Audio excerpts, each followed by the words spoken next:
94, José Luis Esper se había, digamos, su posición, su análisis económico, se enfrentaba a la posición que sustentaba Cavallo.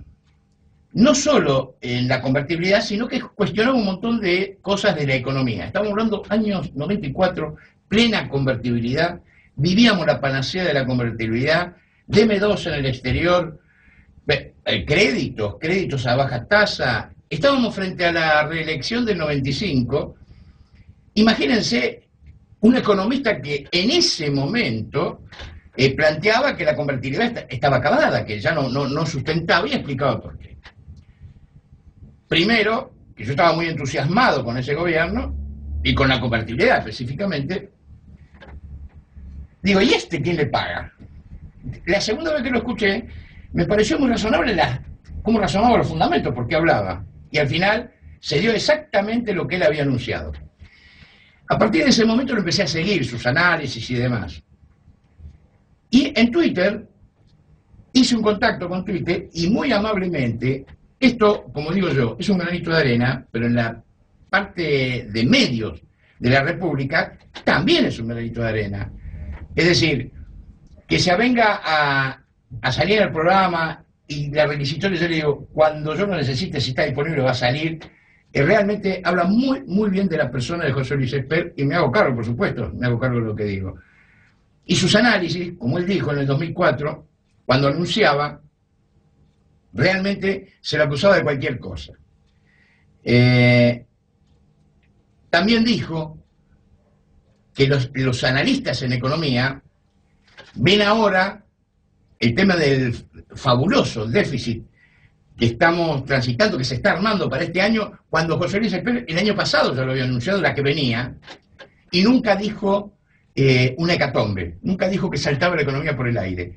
Pero todos los análisis que él hizo fueron coherentes, fundados y verificados en el tiempo. Por lo tanto, yo escucharlo, para mi persona y para un montón de oyentes que siguen la radio, realmente es una garantía para saber qué pasa y qué va a pasar. Por supuesto no es adivino, estamos haciendo digamos, una síntesis de un señor economista con todas las letras. Aquellos que me escuchan y tienen posibilidad de seguirlo en Twitter y en todos los medios donde él publica columnas y temas y demás, vale la pena seguirlo para entender este escabroso camino de la economía que tan fácil se vende al común de la gente como una panacea, ¿no? O sea, vivir con inflación es la panacea, porque los obreros pueden pedir actualización. Fíjese la falacia, ¿no? Pero cosas falaces han vendido. Inclusive les digo más, no tengo pelos en la lengua. Una vez dijo Moyano, secretario de la CGT y en ese momento socio del gobierno, dijo, es bueno tener un poco de inflación. ¿Qué tal? ¿Qué me conturce? Ese señor que se supone que debía defender los intereses de los trabajadores, ustedes saben que el peor flagelo para un salario es la inflación, porque cuando cobró al otro día ya no le alcanza. Como dijo muy bien un cómico en la radio, ese Rolo Villar que está con Longobardi, dijo, no es que yo no llegue a fin de mes, el mes es muy largo, o sea, yo llego, pero se estira el mes, o sea, no es el salario. Bueno, el caso es que es un gusto escucharlo a José Luis Esper, decía, y esto que comentamos, no sé si ustedes lo notaron, respecto de, hay economistas que no dicen, que no saben, porque el análisis que él hace no es que sea mágico, que no dicen la realidad, por cruda que sea, digamos, elaborando pautas de lo que puede llegar a venir en economía, porque tienen intereses creados. Y pongo un caso, porque no es que, a ver, no es insultante y si se ofende, soy un poroto. Pero el caso de Melconian. Melconian es un economista que da gusto escucharlo también, porque explica muy bien, es realmente un tipo muy, muy, muy preparado y muy capacitado para la cosa. Sin embargo, que aparte tiene excelente relación con José Luis Esper, pero sin embargo, no dice las cosas que dice José Luis Esper. ¿Por qué? Que no las sabe. Encima son amigos, se van a pasar información. ¿Por qué no las dice? Evidentemente él estaba atrás de una carrera política. Y ese despegue de la economía hacia la política no le permite tirarse escollos para el futuro al mismo. ¿Se entiende, no? Es decir, yo no puedo ser muy crítico porque yo tengo que negociar con un montón de gente para llevar a la práctica esto. Entonces no lo digo. Eso limita la capacidad de análisis y el esclarecimiento en la gente común. Por eso, vaya mi reconocimiento a José Luis Espert, porque nunca lo pude, siempre a contramano de los analistas, por lo menos de la mayoría. Y a contramano de los analistas porque, evidentemente, no tiene padrinos. Evidentemente, es independiente. Y lo mejor que podemos hacer cuando escuchamos un análisis, especialmente de economía, es ser independiente. ¿Correcto? En eso estamos de acuerdo, ¿no es cierto? En los 10 minutos que nos quedan de este bloque, quiero analizar un poquito lo que les dije en la editorial de desperonizar el país. El proyecto de... Recuerden que después del 55 todos los gobiernos militares y las pequeñas democracias que tuvimos, aunque Frondizi, planteaban una cosa nueva, desperonizar. Había que desperonizar, quitarle poder a Perón desde Europa y plantear una cosa nueva. Así se intentó muchas veces. Por supuesto con el poder dictatorial de los militares. Pero siempre encontraron un escollo. ¿Sabe cuál era? La imposibilidad de quebrar la columna vertebral del movimiento peronista, que es el movimiento obrero organizado. Y el tema de la cooptación del movimiento obrero organizado, cuando dicen que no hay elecciones libres, que no puede entrar otro partido y demás, fue porque el peronismo, Perón en general, pero lo que entendió era la esencia de un trabajador, la esencia de lo que había que cubrir.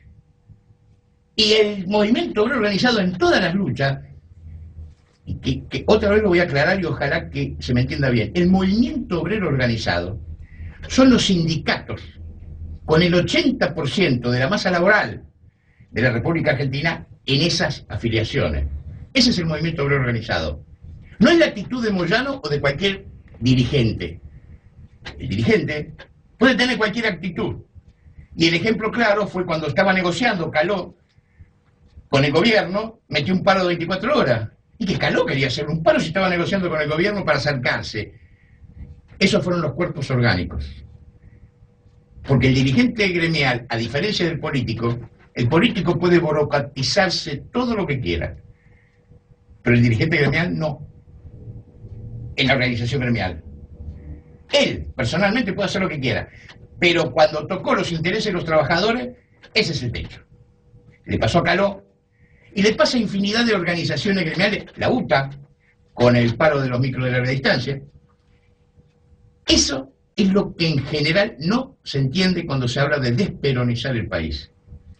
En este afán de desperonizar, con mucha alegría leo la nota de La Nata por el Día del Periodista, donde hace una referencia, me pareció, de una claridad para esto que estoy hablando de desperonizar.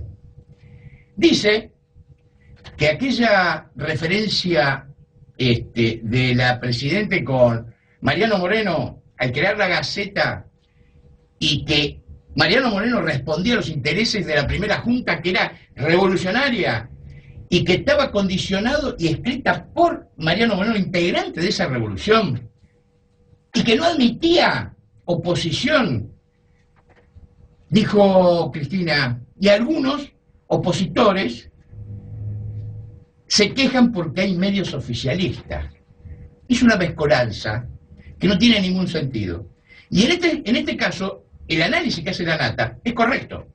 Cuando dice aquellos que manipulan la historia es para acomodársela a sus intereses y vender la porquería que tiene adentro, en otras palabras. Es decir, yo acomodo la historia, como los medios eran oficialistas por la revolución, porque yo no puedo ser revolucionaria. Es decir, la señora Cristina Fernández de Kirchner se compró que era revolucionaria. Esa revolución que no existe, cualquier chico de cuarto grado cuando estudia qué es una revolución se da cuenta que no existe, la tiene convencida de que puede cooptar todos los medios y que no tiene que haber opositores o críticos. En ese sentido, justifica la guerra contra el Grupo Clarín. Y la guerra con el Grupo Clarín simplemente tiene un interés particular. Cuando se fusionaron los dos cables, las dos empresas de cable del Grupo Clarín, firmada por Néstor Kirchner, había negociaciones porque Kirchner se metía en Clarín, en el grupo. A través de Testaferro, López, Lázaro Báez o quien sea. Se metía dentro del negocio. Clarín le hizo pito catalán, pero ya tenía firmada la fusión.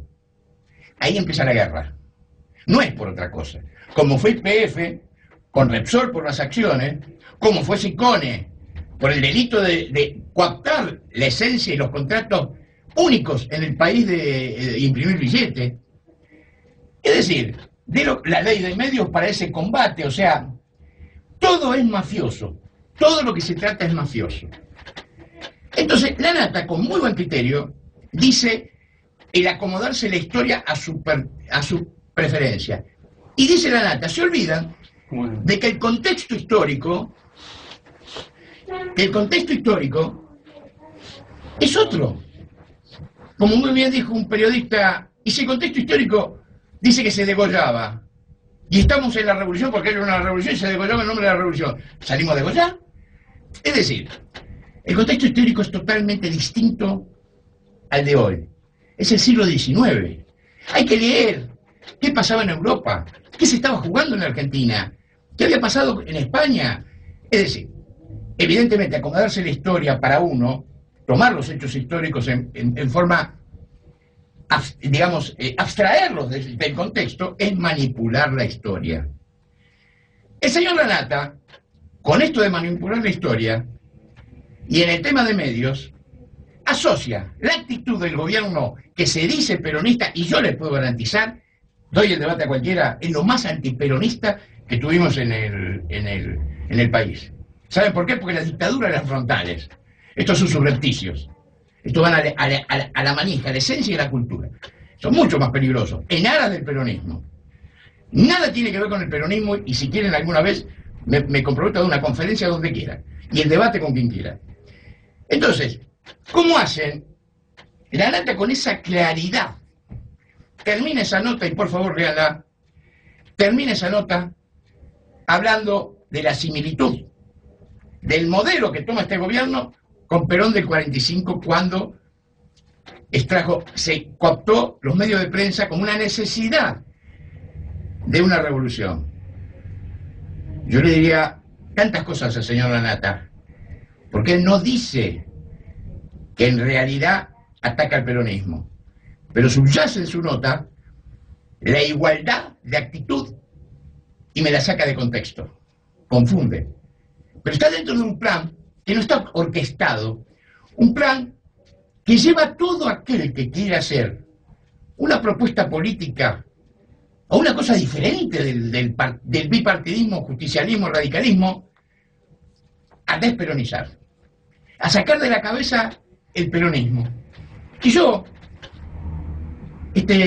ciudadano, militante peronista, les digo que el movimiento obrero organizado jamás va a ser quebrado, porque no hay una instancia, no hay una propuesta, bueno, perdón, yo digo jamás, por ahí aparece, no hay ninguna propuesta de organización y en defensa del trabajo que fue el pilar de la revolución del 45 de Perón, y sí era revolución, señor Lanata, ese pilar, esa columna vertebral, no, hasta que no aparezca una propuesta mejor para defender los intereses de los trabajadores, que no sea el movimiento obrero organizado, va a seguir existiendo. Y dijo Perón, el movimiento va a seguir como la vida del hombre, si podemos preservarlo de los virus, las enfermedades y las infecciones. Creo que hoy estamos cercanos al cáncer en el movimiento obrero organizado, cooptados por este virus que se llama kirchnerismo. Vamos a ir a una pausa con el tema que elija el operador, que tiene muy buen gusto. Enseguida volvemos y vamos a estar con el doctor Héctor Seri para analizar todo lo que hablamos en el editorial respecto de la elección de los consejeros del Consejo de la Magistratura y la suspensión o la cautelar, que inclusive él va a dar un muy buen panorama de qué estamos hablando. Policía Municipal también viene, ¿eh? La pausa. Gracias. ¿Te gustó? Me gustó. ¿El cáncer? Estamos con un cáncer, un poco canceroso.